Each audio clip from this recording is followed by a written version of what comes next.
Mood roller coasters are a natural part of our teens' development, but sometimes it might be something more affecting their mental health. At these times, how do we know the difference? And when do we want to intervene? And how do we intervene? If you're a caregiver who's supporting a young person who's struggling with depression, you are not alone.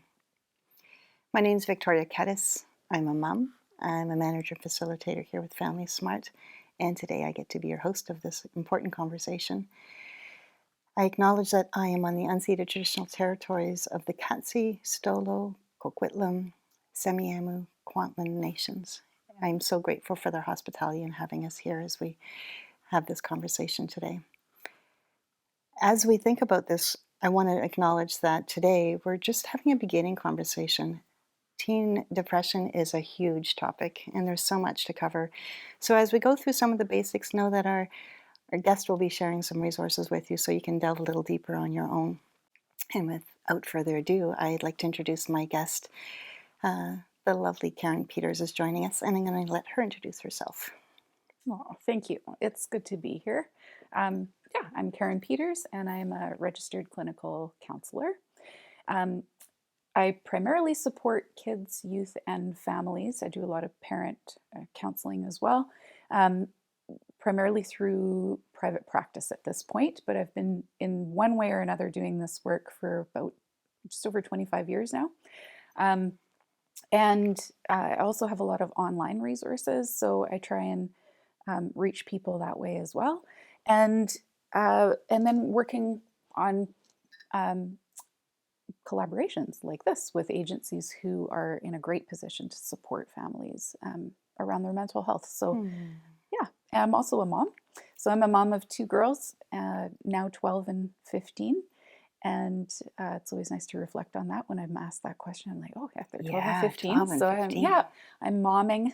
And so this always feels like it's the work that I do is so informed also by just watching them grow and develop and coming across some of the things that they need support in as well. Mm-hmm. So, Yes, thank you. yeah. And we're so grateful for always being willing to collaborate on these things with us, Mm. because the caring that you put into the resources that you do create, we know is of great support to families. So thank you Mm. for your caring. Mm. So as we think about the foundations of this and all the parents are asking, we'll do our best to make sure we get through the questions that parents have shared that are kind of Mm. guiding our conversation today. But when I think about starting at the basics, what Yeah. is the definition of depression? And let's start there. Sure. Yeah, that's a good place to start. So, um, the basics of depression. So, how we would really understand this is it's a clinical depression is a diagnostic term, and so it's a criteria. It's a list of criteria or symptoms that would describe an experience. And so, like any diagnosis, it's a bit of a kind of like a 6 out of 8 symptoms, right? So it looks a little bit different for each person, but typically it's an experience where there's a persistent sadness or heaviness that comes with it. It can cause a lack of motivation, a change in concentration or focus. Um, it can be something that causes, for teens in particular, irritability, a sense of everything's annoying. Mm-hmm. So, really short fuse for things. And um, it's it's a serious mental illness. It's a mental health challenge that it should not be taken lightly. Like it's a pretty serious state to be in, particularly when it lasts a long time. And so it's something that maybe is hard to detect, but once we know what it is, it's really important to attend to it. And I'm particularly glad that we're having the conversation around what it looks like in teens because it is a little bit unique. It presents itself and expresses itself a little bit different than we might assume or know about depression in adulthood. And it affects our day to day functioning. And so Mm-hmm. we have to think about a number of kind of channels for which this shows up because it doesn't just affect how we feel. So I think sometimes when we think about a mood disorder, we think it's emotional primarily, Mm-hmm. but actually it translates in a lot of ways. It's how we think, it changes our thought patterns, which then results in how we interact with the world differently. How we perceive things means we behave differently and respond differently. And yeah, that day-to-day functioning can be really impaired. So it's an important thing that we're talking about today, because it isn't something to just, it's not just a stage of development that kids are going through. When it's depression, we need to pay attention differently. So, how common is it amongst young people? How Yeah. often and how common is it for teens to experience depression? So if we look at the statistics, and again, that's for clinical depression. So it's not just asking a bunch of people, have you felt depressed? Because we Hmm. use that term quite loosely, right? If I'm feeling quite sad or a little bit low, or it's been a mood that I'm in a funk, Yeah. we might say the word depression. But when we're looking at statistics, we're talking about kids and teens that meet the criteria for clinical depression. So the statistics will show that actually young kids, so that's anywhere up to age 12 and including 12, it's about 2%. That bumps up to about 8 or 9% when we're talking about teenagers. Hmm. And Stats Canada's research, and I'm going to qualify this in a minute because this is a few years old now, but Stats Canada research would show that youth, which counts as age 15 all the way up to 24, because we know brain development doesn't really settle in until then, we're now up to 11 to 12%. And one of the pieces I was kind of struck by when I was looking at the research about this and statistics is not just how common it is, but in that age bracket, when they asked youth who have been diagnosed with clinical depression, um, if they had sought help for it around the time that they were surveyed, they had fewer than half had actually reached out for professional support. And so what we do know is that it's really important to get that help. Um, Untreated depression typically does not go away on its own. It requires some intervention of some kind for it to go away. So that's an important piece to pay attention to. So not just how common is it, but also if you have it, are you reaching out for support, which is then entering in that conversation of stigma and the barriers to support and all of that. But it's Hmm. an important piece to pay attention. So something I wanted to qualify about the statistics is that we all are very aware that we've gone through a pandemic, which is a really unique experience for this cohort of kids. And so the teens that we're parenting have experienced something really jarring and unique, and has changed the whole social fabric of what they've experienced for 3+ years. And that has absolutely had an impact on their mental health as well as ours as adults. Hmm. And so when we think about statistics like 11 to 12%, what we don't know, what we do know is that there is a decline in people's mental health as a result of the pandemic. What we don't yet know is hard numbers that feel stable enough to kind of report of the change. But if you talk to any school counselors, anybody who's kind of like teachers, anybody who's in with a group of kids comparing to what it was like prior to COVID-19, we're seeing kind of the balance tip where they would have used to describe their classroom um, kind of ratio as being the majority of kids functioning quite well and doing okay. And then there's this handful of kids who need that extra support and are really struggling with their mental health. And we're actually seeing the opposite now, where teachers are doing a lot of work trying to support the majority of the kids in their class who Hmm. need a lot of accommodations and changes because everything feels really overwhelming and they don't feel like they have the coping strategies to meet that overwhelm. Um, so that's an important piece, right? Because Yeah. we can't ignore that part of the conversation now. And while we might not have hard data, it's our reality of what we're trying to support, which also means we have higher demand on services Hmm. and lower availability. And what we know, of course, is early treatment is better, but it's harder to get. So Mm. we need to be cognizant of that too. And I appreciate that because not only do we need to be cognizant of what's going on for them, but just a little more compassionate for ourselves as we are Yes, struggling and not doing our best right now absolutely. either. Yep. Thinking of that, what are the causes of depression? We have this as an example. What are the Mhm. typical causes of depression? Yeah. So we don't know what causes it per se, but what we do know and we've gotten better at is figuring out what the common risk factors are, or things that prime us toward being vulnerable to depression. And so that's a helpful thing because those kind of 5 categories of things kind of shape the way we assess depression, among other mental health challenges. So in those assessment tools, we're asking certain questions to try and assess, are you at a higher risk of, and can that somewhat explain why this is actually an expected outcome? This is where why it wouldn't surprise us that depression has shown up. One of those is brain chemistry. So we have very fundamentally, I can kind of describe the basics of neurotransmitters, or these little messengers in our body or in our brain that send messages to other parts of the brain and into our body. And when those are out of balance or impaired and they're not working properly, that constant signaling in an impaired way actually shapes our nervous systems. And that can lead to or trigger depression. We also know if there's a family history, that increases risk as well. So if we look up our bloodline, we want to ask questions about whether or not parents, grandparents, aunts, and uncles have experienced similar mental health conditions.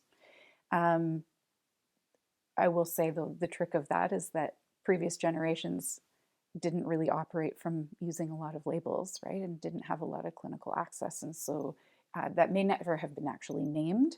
But when we reflect back and I ask somebody, you know, anybody in your family have depression, a lot of people will say it's been very clear that grandma has always suffered with something, right? Mm-hmm. And so there's kind of a knowing in that, and we take that into consideration too.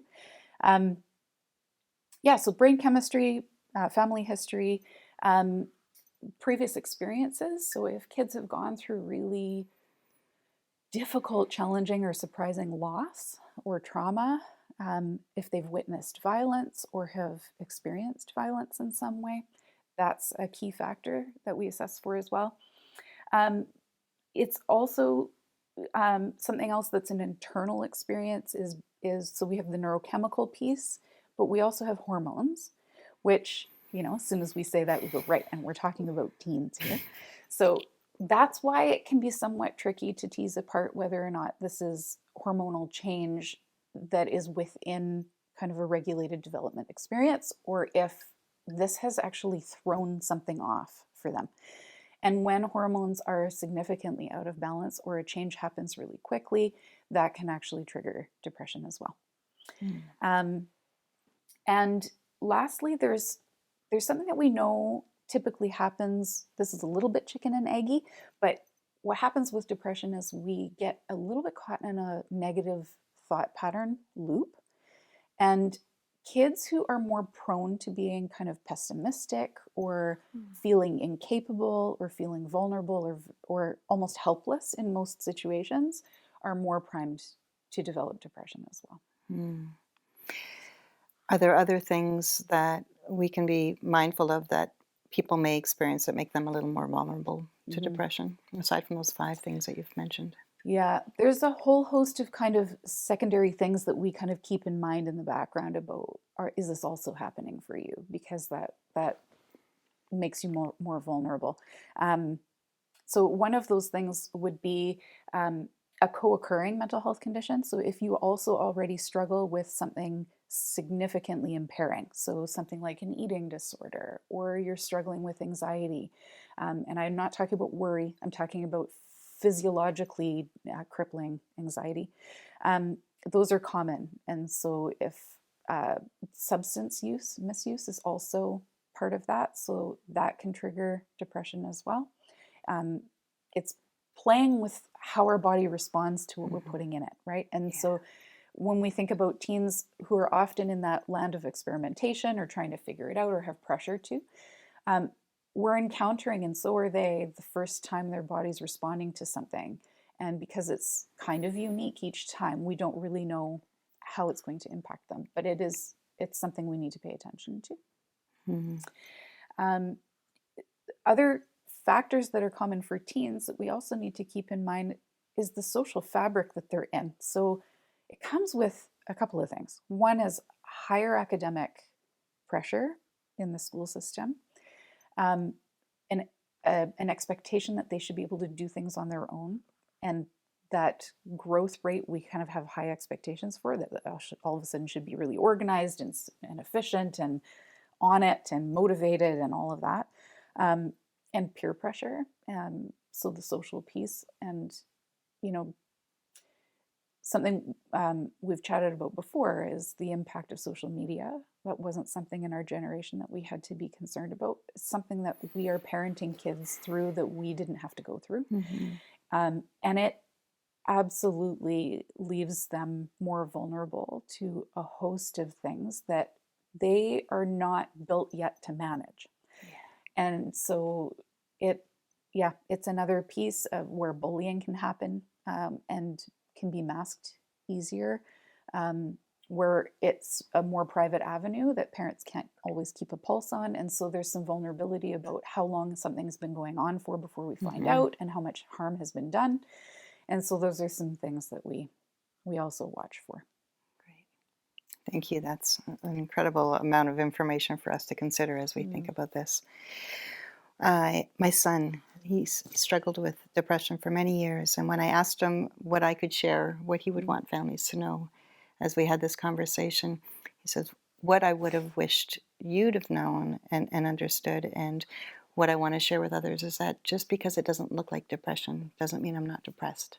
Yeah. And I think some of the struggle for him was a lot of when we ask our kids how they're doing, they can't express it. They don't know the words because they don't understand it themselves. And when I think of families who are thinking about their kids who show up for school every day and go out to band practice and still show up for all of their sports, how can they be depressed when they're still showing up so well? And so it's that trust that I had to have in my son, knowing that he was depressed, and just putting all that other stuff aside and really understanding it. But I think about that and the signs that we see, they're not always typical, but I'm sure there are some typical signs that we can be paying attention to. So what are some of those things that we can be looking out for as parents? Yeah.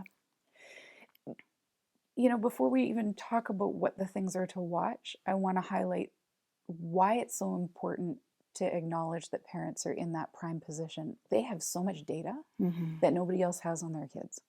So because you've lived with your kid and watched them develop, and you're an invested person in their lives, you have the bulk of the comparison data. So you know who your kid is and has been, and therefore you're in the perfect position to be able to name when something's changed, when something feels off, when you have that gut feeling like this is not my kid, this is out of character.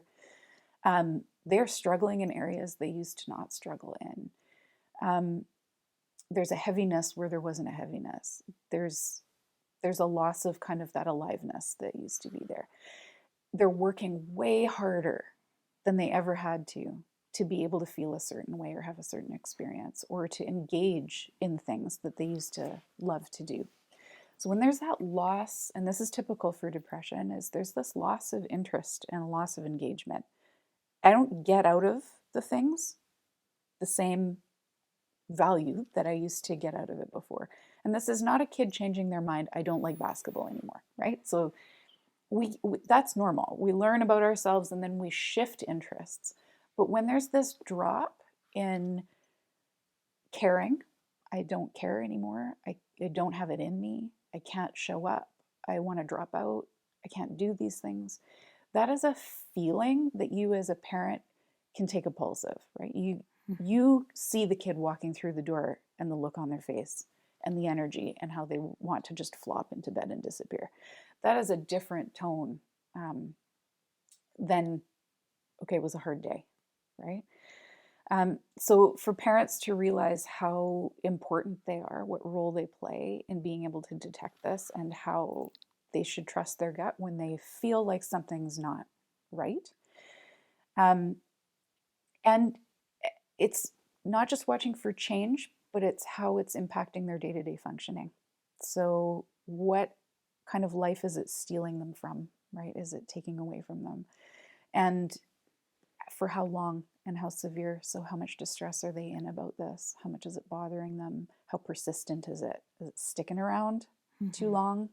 So when we're edging into multiple weeks in a row of something feeling off, we should pay attention to that. That's not typical. Thank you. I love that we can be reminded to trust ourselves and that we are the Hmm. ones who really do know our kids the best and can see that little shift happen Yeah. and question it. Thank you. I do want to add to that. I also think the flip side of that is that parents then feel the responsibility to Hmm. always fix it too. Yeah. That if I'm in the position to see it, then I'm also solely responsible for like getting in there and changing it. And your teen might not be available for you to be the one, to be the only one to support Hmm. them or to ask the questions or to take the pulse. And so while you might get the flag raised, um, I don't want parents feeling like they should be then responsible for taking good care of it by themselves. They should reach out for some help. This is a big thing to be taken care of. Thank you. Mhm. So as I listen to you speak, I think about, we know what now depression kind of looks like and sounds like. And I wonder if parents out there are really identifying with some of these things in their own teens. And you're saying um, that, yes, we need to reach out for help. And many parents are wondering, though, at the same time, because our lens is so shifted sometimes on what kids are doing and our extreme emotions as teenagers that we have and not always showing up in ways that make sense to us. But often parents are wondering, and I want to acknowledge that because it's a common wondering, if they're faking it or if they're manipulating Mhm. us to get what they want because it's easy to do because they know we worry so big. Yeah, that's right. Absolutely. Yeah. We're the prime people to give them what they want if they can ask in the right way. Yeah. Yes. Yeah, you're right. And it's not an uncommon experience to have that question raised like, is this legit? Hmm. Or are you pulling a string? And fair enough. And that's okay that we're asking that question.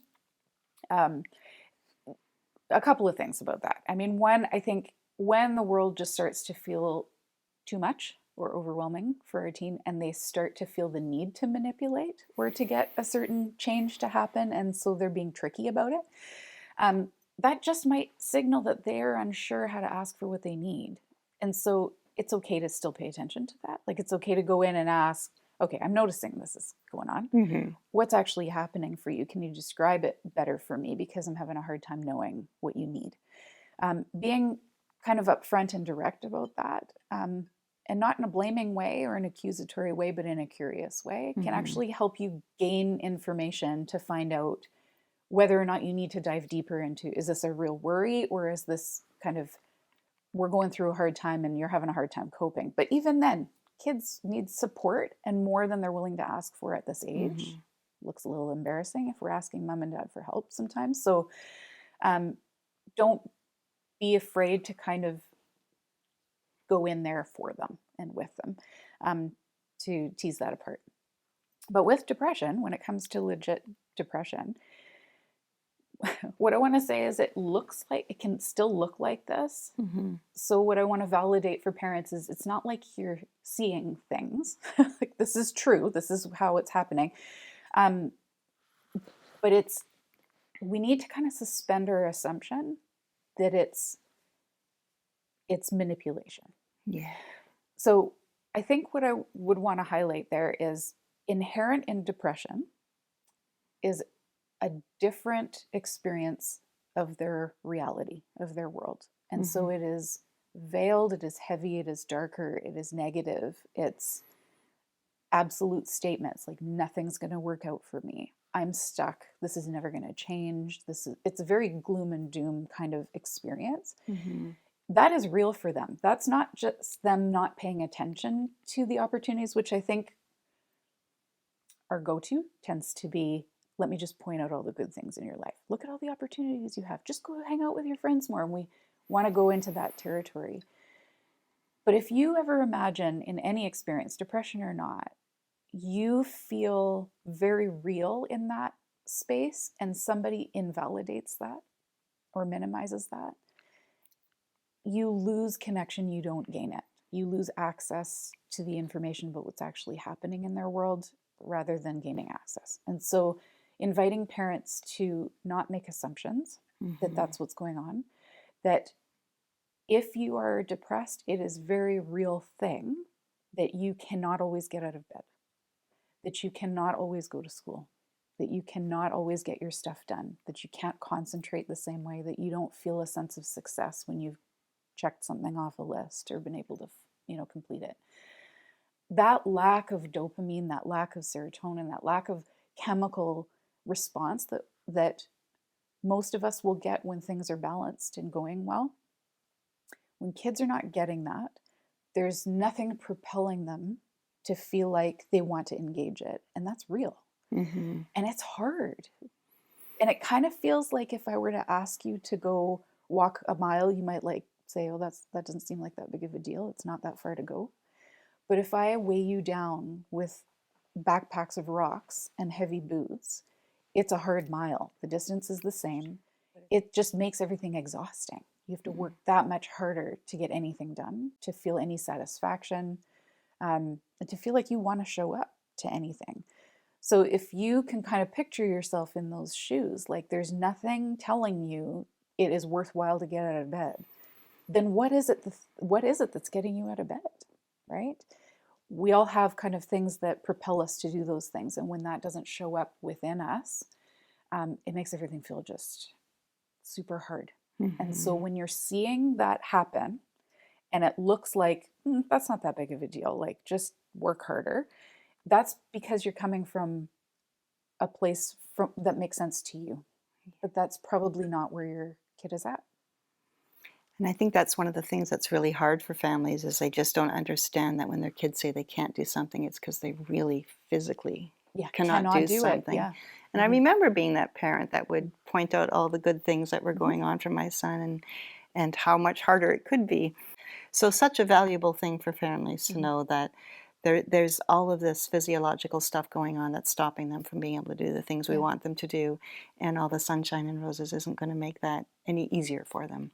So it's a great visual for us to remind ourselves as parents that they're carrying so much more than we are, and they don't have the ability to do the things that we wish they could.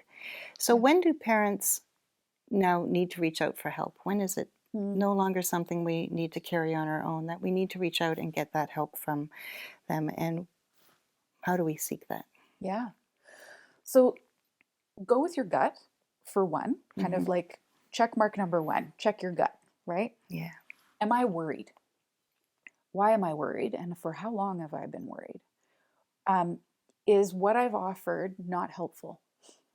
So sometimes we do those trial and errors, which is actually, it's not bad. I don't think it's a terrible idea to point out perspectives, right? And so when we enter with our kids, it could actually very well make a difference. It's when it doesn't and it persists that we go, okay, there's probably something more sticky going on that isn't allowing for that to get absorbed. So sometimes we need a bit of a reality check, right? And it works. So if we say to your kids, I noticed you're dropping out of a lot of stuff. If we were to make an adjustment to your environment, we'll just take one of those things off. Maybe we don't have to be so extreme. Let's see for the next few weeks how that goes. If all of a sudden they are surprised, oh, actually that makes it manageable, it's maybe not depression, right? Maybe that was just developmentally, it was too much for where they were at, and it's okay to make those adjustments. And so those tactics of trying those strategies to go in and say, hey, we tried this and don't forget about that, and that's not bad. But when that doesn't work and the problem sticks around or gets worse, we should check in with somebody. And the way we would do that is go to any kind of mental health professional that's registered, so somebody who's qualified to do that. Your doctor, pediatrician, if you have one. Sometimes even just if your kid's on board and they're complaining too about how they're feeling and it's been a challenge, a school counselor is a great touch point. So they often have local resources they can point to and get you connected to, so you're not figuring that out on your own. If it's tipping into the categories of self-harm, or you're concerned about suicide, or school absence, if they're just not showing up anymore and they don't have a network there, it's really important that you reach out to places that can respond to you quicker, right? So you can always use a crisis line. I think people hesitate to do that because they think it has to be like something's already happened that's like an emergency, like what you would dial 911 for. That's not the case. You can get a host of information and somebody can coach you through what to be concerned about and what you might not need to be as concerned about for on an immediate basis. So don't hesitate to call and ask. Um, and you can go to your ER. Yeah, they're available to help do that assessment. And if it's not critical that your child stay for immediate care, they are a great hub to tell you where to go in your community. Thank you. Yeah. You mentioned going to your doctor, and I know that many parents have expressed to us their concerns around doctors are so quick to give prescriptions. Yeah. Are medications safe for teens around depression? What would you want families to know? Yeah. So with any medication, parents who love their kids are careful, right? Mm-hmm. We're not just quick to medicate for a reason. Most medications come with either a side effect or something that we say we don't want it to be the only version of treatment. We want it accompanied by something else that's of support and change. But there are a lot of antidepressants that have been proven to be overall really safe, particularly for with teens. So not every antidepressant is used for that age group, but doctors are they're educated about which ones in particular are safe for teens to use. And there's a few things to note about medication. So there are some kind of medications for mental health conditions that you take the pill and it works right away and you can tell, okay, that helped, right? Yeah. So if you have ADHD, if you take a stimulant medication and you actually have ADHD, you're like, oh, I see the difference. For an antidepressant, they're used for both anxiety and for depression, which, by the way, is a common co-occurring thing. It's not uncommon for them to go hand in hand. And they take about 4 to 6-ish weeks to start feeling like there's a noticeable change. So to keep that in mind, because some people who either take medication or parents who say it's okay for their child to start taking it are quite eager to see the change. And if after 2 to 3 weeks they say, I'm not seeing a thing, it's tempting to kind of switch or drop off. But it's really important actually to know that that type of medication takes that long to even show the smallest amount of change. And you always start at a low dose. And so that is not going to be the amount that's likely to be the most effective window. So you have to titrate up until that amount that works for your personal body. And really the only other thing that I would add there is that almost always what we're seeing from the research is that the combination of medication and therapy has the best outcomes for anyone struggling with depression, regardless of age. So that combination is kind of the go-to, right? We would like to see both. It can be a really frustrating experience to go to therapy for quite a long period of time and then not feel like it's got the availability of medication to help out. Because if you don't have that baseline of energy to engage in the therapy, it feels kind of sabotaging, right? Yeah. And just sloggy. That combination tends to give people that platform that feels stable enough to stand on to be able to do the mental work of engaging in therapy. So that's kind of why that combination tends to work the best. So as parents, we want to do everything we can to support our kids, of course. And we know there's some things that will help, but you're also expressing that it's hard for them to take that in and they're not able to do the things that we know will help. How do we encourage our kids when they're in that depressive state so that we can help them move forward and not want to be the parents that are trying to fix it all, but be encouraging enough so that we're not just standing by watching? Keeping your kids as connected as possible.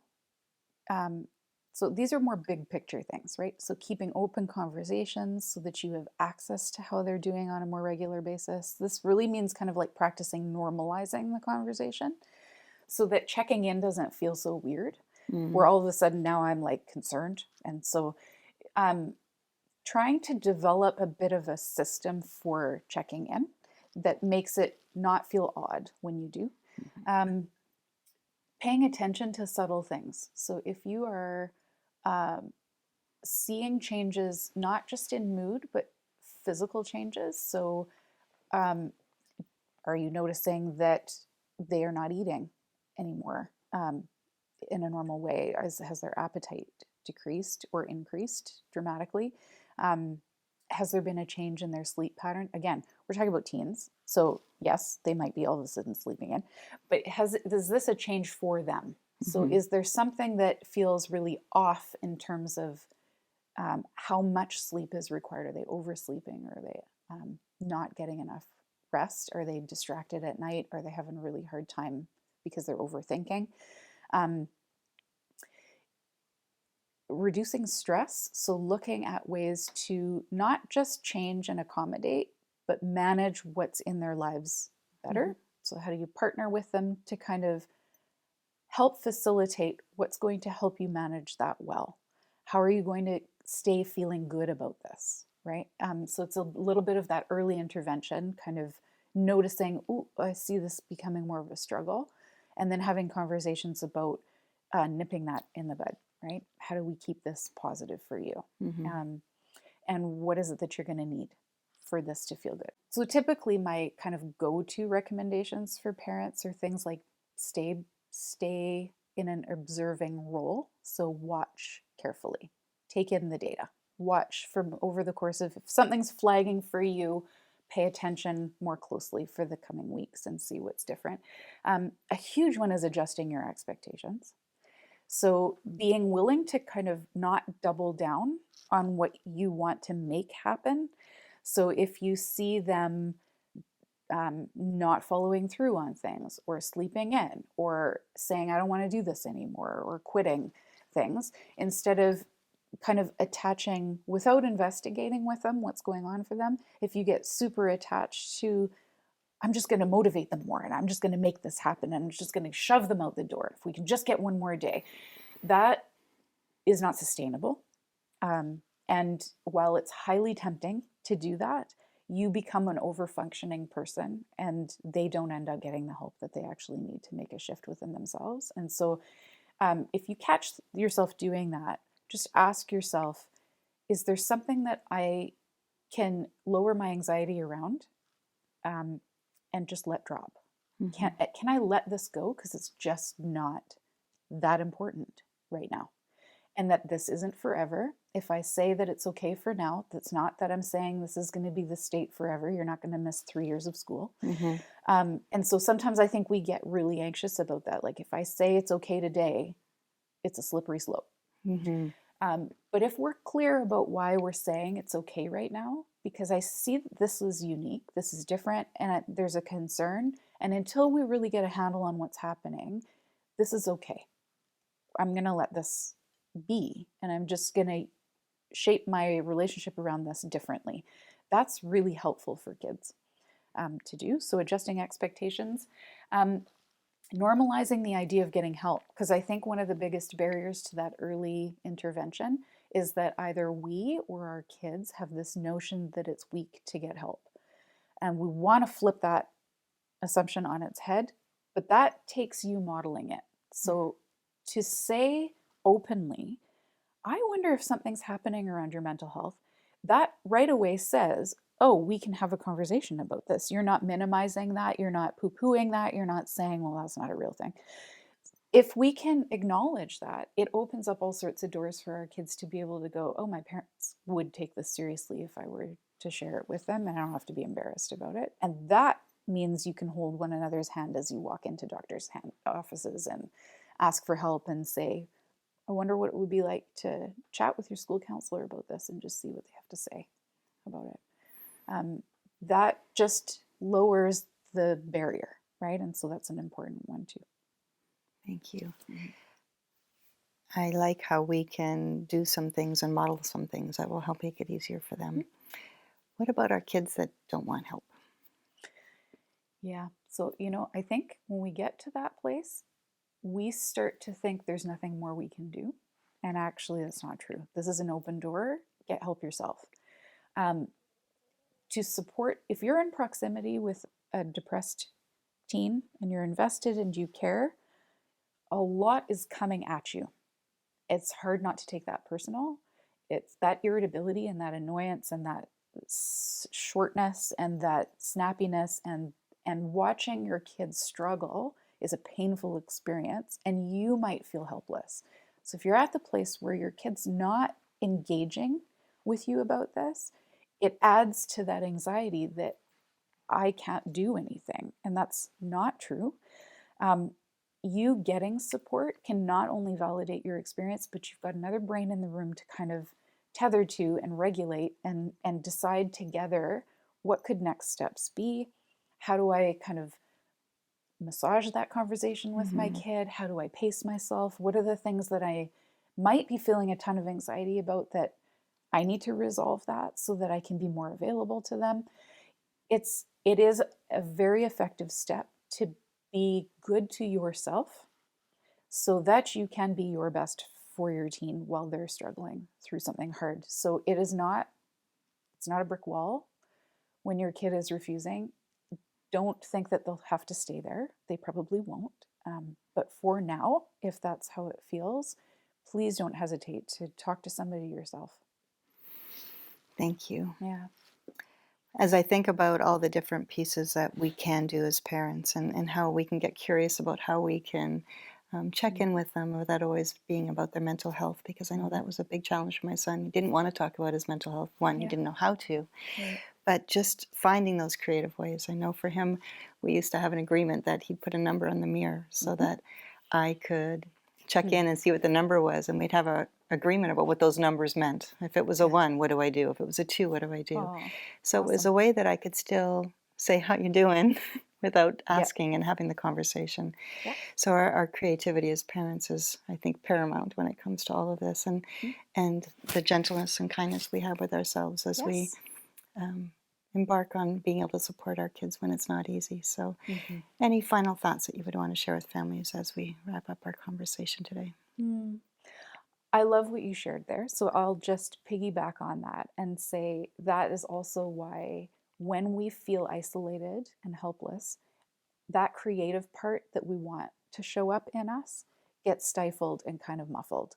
When we can reach out and get the grounding support that we need, that part can come alive in us again. And you'll be surprised what you'll come up with about ways to connect when you carve out the time to kind of imagine yourself doing that differently and in a unique way that works for your kid, which only you can do. Um, yeah. So just to capitalize on that bond, Mhm. and yeah, it's an important piece. Thank you, Karen. Mm-hmm. And thank you to all of you joining us. You can be rest assured that you are not alone in this. The fact that we're doing this video means that many of you are hoping that we have this conversation. So we hope you heard some things today that can help you find a little bit of information to help in the hard to make things a little easier. We also want to thank our funders for allowing us to be able to do this great work, to the Ministry of Children and Family Development and Here to Help. And a big, huge thank you, Karen, for once again making information available to us as parents so we can hear it in ways that really touch our hearts. Wishing you all well. Take care.